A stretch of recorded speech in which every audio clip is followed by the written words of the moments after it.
life became horrible. We went from, living very well to not being able to even live in the same place. It was that bad. We had to cook in the same room that we lived in. And I remember that my father, my mother, and myself had to carry sacks of trash on our heads. All those things affected me as a child. At some point, I began to develop very low self-esteem. I didn't see myself as worthy of a lot of things. On my very first job, I began to discover things about myself that were quite interesting. Some of us were never made to feel special, or you were not told you were beautiful, things like that. And those thoughts, or those ideas can program you a certain way, and then in future, you find out that you're beginning to have negative thoughts of self-doubt when you're just on the brink of doing something extraordinary. And that's how I felt at the moment.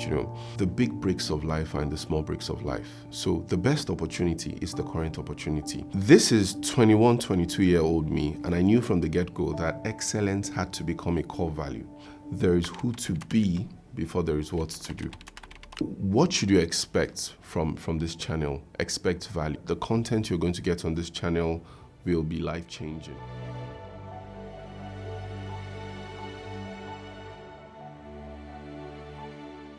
If you had told me 5 years ago that I'll be sitting here starting a YouTube channel, I wouldn't have believed you.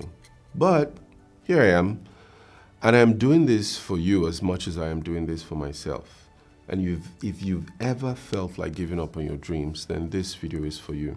Hi, my name is Myles, and in this video, I'm going to be sharing a bit of my personal journey. I think that if I'm asking you to be part of this channel and everything it has to offer, then I think it's only right you get a bit of insight into me. Who am I? Where am I from? What has my journey been? What are some of the challenges I've had to rise above to get to wherever it is I am? And therefore, what are some of the key takeaways that you can apply to your own journey? I also want to give you a reason to want to be part of this channel, and you don't want to miss that for anything. So let's go. I have a bit of a mixed heritage. I have a Ghanaian Nigerian heritage. My family lived in Lagos, Nigeria for a while, and my father was both a civil engineer and he did some political work for the Ghanaian government, some political diplomatic work. And so we lived in Lagos, Nigeria. Life was good, life was great. I think my father had built a little fortune for himself. We lived well. My siblings and I went to good schools.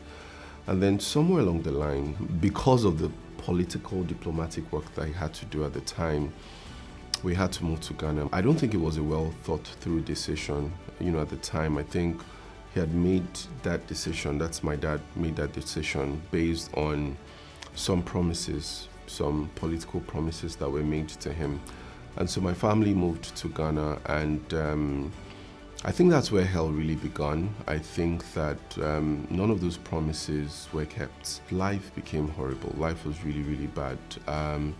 We went from, living very well to not being able to even live in the same place. It was that bad. We're living in Accra at the time. My father had built a house, but it wasn't in Accra. It was in the Volta region where I originally come from. And so it was, it was a nightmare. We lived in different places. My father lived with one of his younger brothers. I lived elsewhere. My mom was elsewhere, with my younger sister. My elder sister was elsewhere. It was a bit of a nightmare. And at some point, my father made a decision that, even if it was just going to be a room, all of us were going to stay under one roof. And I remember that we all came back to that place. And my uncle that we stayed with at the time, for some reason, was very displeased. I think that he kept us really out of, obligation. He didn't want to keep us. So it was a nightmare. We had all sorts of rules and regulations. I couldn't, none of us could sit in his living room. We're either going out or we're going into our room. He had told us at some point that we couldn't use the kitchen, so we had to cook in the same room that we lived in. And I remember that it was terrible. It was just a nightmare. There was a day he couldn't pay for the trash collection. So there was a company that used to, manage the whole trash thing. And my uncle couldn't afford it that month. We couldn't afford it, we couldn't afford to pay for it. And so his landlady was, putting him under pressure and said if he wasn't going to pay for it, then we had to find a way to get rid of it. And I remember that my father, my mother, and myself had to carry sacks of trash on our heads. And, that particular incident is one I would never forget in my life. The three of us carried it for a distance of, I don't even know how to describe that distance. Maybe it was something like 5 miles, okay? We had to carry it for that long on our heads. The water that was coming out of the whole trash, was dripping on us. It was a very surreal experience. And I remember crying, all the way. And on our way back, we couldn't believe it. We hardly said anything to each other. And when we got to the gate of the house, because of how stinking we were at the time, we couldn't all enter the house. We would have killed anybody that was in the room. So my father had to come in first, have his bath, and then the next person went. I think it was my mom that went in first. I can't remember, but I remember that I was the last person to go in, have my bath, and get into the room. And that's just, one incident that really stood out. So life was really, really horrible. But, God was good. And at some point, we're able to move out of that place. But all those things affected me as a child. At some point, I began to develop very low self-esteem. I didn't see myself as worthy of a lot of things. Amongst my group of friends, I was one of those friends who would do anything to tag along, just be accepted.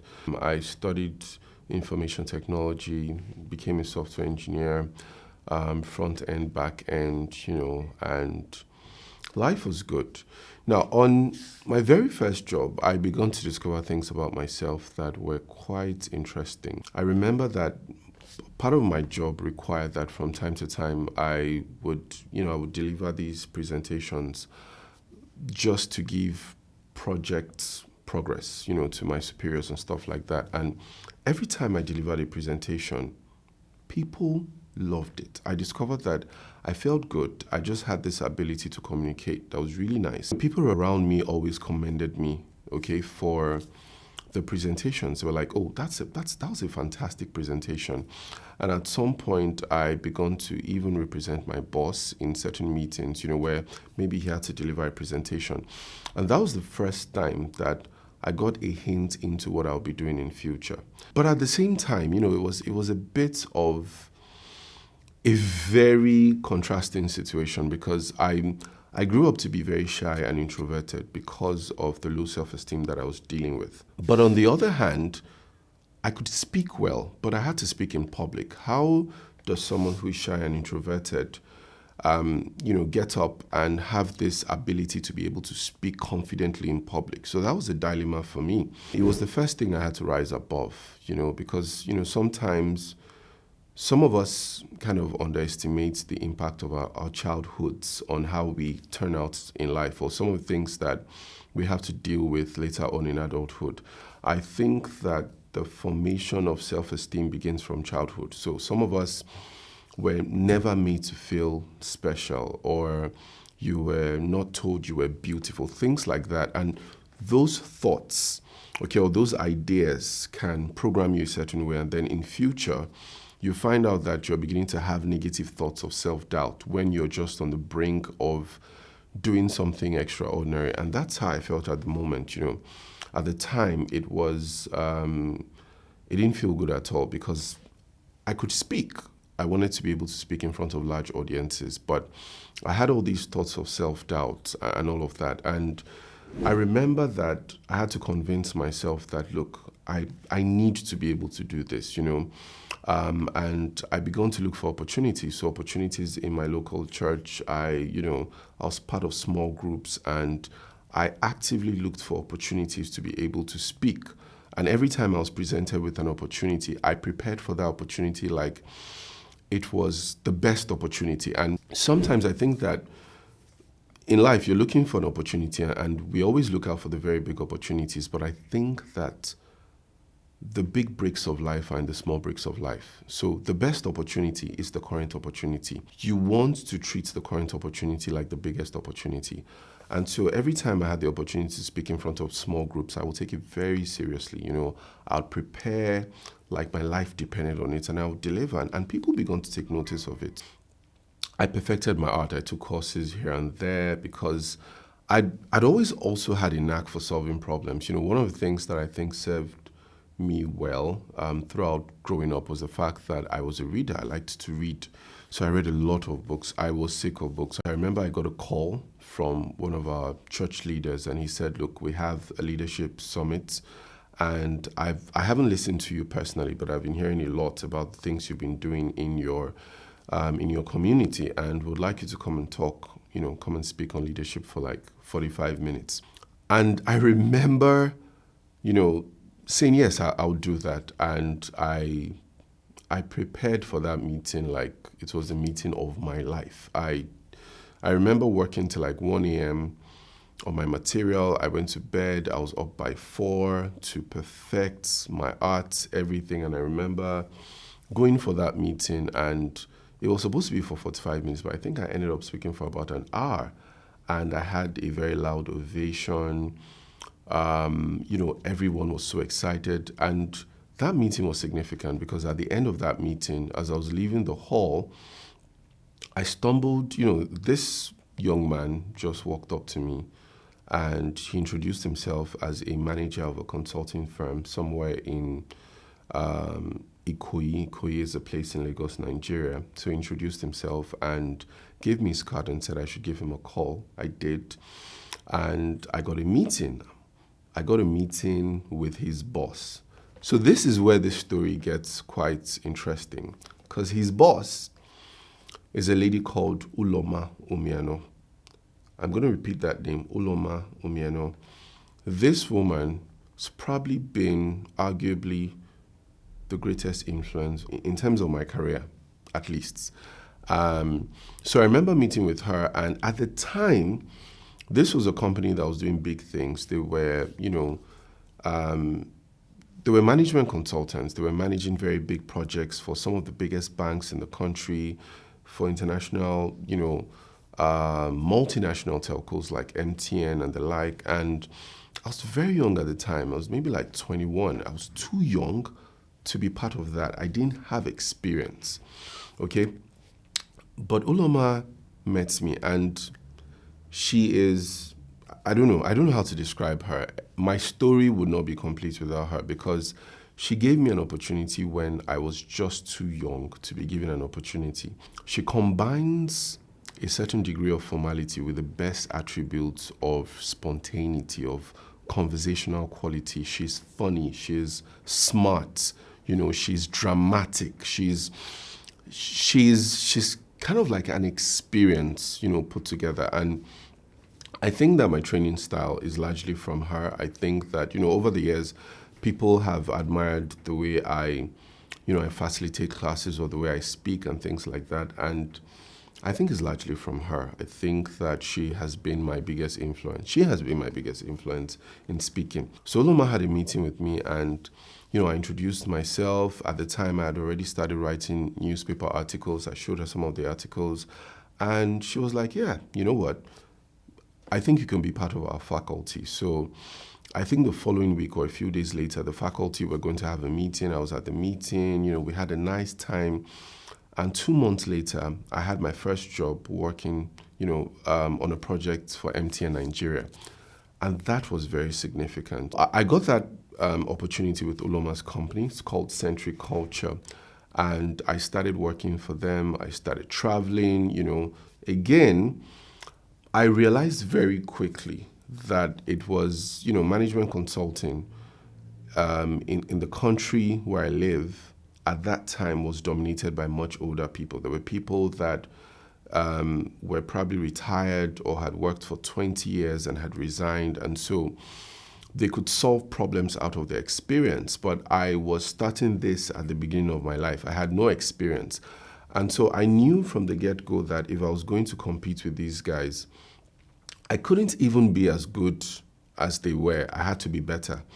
So this is 21, 22-year-old me, and I knew from the get-go that excellence had to become a core value. That if I was going to do anything, I had to put in a certain amount of work. I had to stand out. I couldn't just be mundane.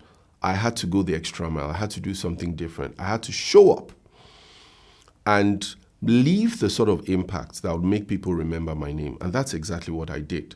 So very quickly, even within Century Culture, I became one of their top facilitators. I became the sort of person that Uloma was confident to send anywhere, to represent her. And over the years, I began to get more visibility. And then I had some of the biggest consulting firms in the country, like, IBFC Augusto, IBFC Alliance, MACTE, a number of companies that I can't even remember now, Lips and Bounds, partners, were calling me, left, right, center.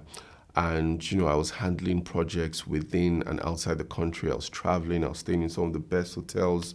I was meeting amazing people, on projects in different parts of the world. And this was really when, my life just began to take a different turn. Obviously, I, at different points, had to deal with some of the issues because it took me a while to be able to deal with low self-esteem. It took me a while to accept that I was good enough. Over time, I started my own company called Project One Strategy and Resources. And it's amazing, because I'm not the sort of person who puts myself out there. I've always been shy and introverted. But then, we've been able to secure clients like Shell. We've worked for Shell, we've worked for ExxonMobil, we've worked for the US government. So I've handled projects for the USAID. We've worked with banks like Kuda. Right now, I've worked with maybe 98% of the commercial banks in Nigeria. It's just amazing to have the opportunity to do these fantastic things. And so one day I remember we were in a meeting and Uloma just mentioned that, Myles, I think that you do well in media. I think you're the kind of person who should go into media. And I remember listening to her and in my mind I was like, nah, I don't think I would want to go into media. I don't think I would want to face the camera. And I should say this right now. I'm quite confident standing in front of people, but I'm really nervous right now in front of the camera. Like, it's hard. I'm in the room right now with Victor, and shout out to Victor, by the way. And it's very difficult for me to, because I'm trying to be very formal, and it's never. I'm going to need some time to get used to this, all right? But yeah. Anyway, so Uloma mentioned it, and it was like a seed was sown. It was like a seed was sown, and also over the years, a lot of people have asked for the opportunity to listen to me. So I've been to places to speak, and people will be like, where can we listen to you? Would love to listen to you. And I wasn't even recording some of the sessions, I didn't take time to do anything. I would hardly, so I took pictures, but I wasn't recording anything. And so people would be, I'd read feedback from trainings and people would be like, I would pay to listen to you, and things like that. And I was thinking about it. And at first, I had all the excuses in the world. I don't have space in my house. I don't, it looks like it's going to cost a lot to do this and all of that. I had all the excuses in the world. And I remember one day I sat down and I said, look, by the time I'm 60 or I'm 70 and I'm looking back at my life, I know from experience that by that time, when I am, I'm thinking about the fact that I wasn't able to do this, the 70-year-old me would be saying, but you could have done this rather. You could have created the space. You could have found the opportunity. You could have, you had the resources. 70-year-old me would actually scold, 20-something, 30-something-year-old me and say, guy, you could have done it. And so one day I stood up and I decided, you know what, I think I'm going to take a chance. The whole idea of putting my face out there, because I remember when I wanted to start initially, I was thinking about doing something faceless. And I'd be way more comfortable with being faceless. But then for the type of content that I want to do, I thought about it and I'd be like, it would be nice to put a face to the name. You're going to get two types of content here. I'm going to be doing talking head videos like this every week. There's going to be one video a week, talking head video. And then we're going to have the podcast, the Connecting Deep podcast. Now, the Connecting Deep podcasts are young people who have limitations. Those limitations could be the kind of education they received, the environment they grew up in. I live in sub-Saharan Africa, and so these issues are very fundamental. Expect very life-changing, personal growth-focused content every week. The kind of knowledge that will help you navigate, different departments of your life. So that's what to expect. So I would really want everyone to subscribe. So I'm asking you at this point to subscribe, subscribe, watch the videos, like, write comments. I'd like to engage with you in the comment section. Okay, turn on your notifications so that every time we release a new video, YouTube alerts you. And please share this new channel. We're looking to really get the word out there. So I'd like you to share and all of that. My promise of value is that every single second you spend on this channel will be worth it. Every single second, not 1 second will be wasted. So that's my promise of value, that every single second on this channel will be worth it. And I look forward to connecting with you. I'm so excited. I look forward to having you with me on this incredible journey. All right? So let's begin. I would like you to watch the next video where I talk about how to build wealth from nothing. You don't want to miss this video. So please click on the video and watch it. All right? Thank you.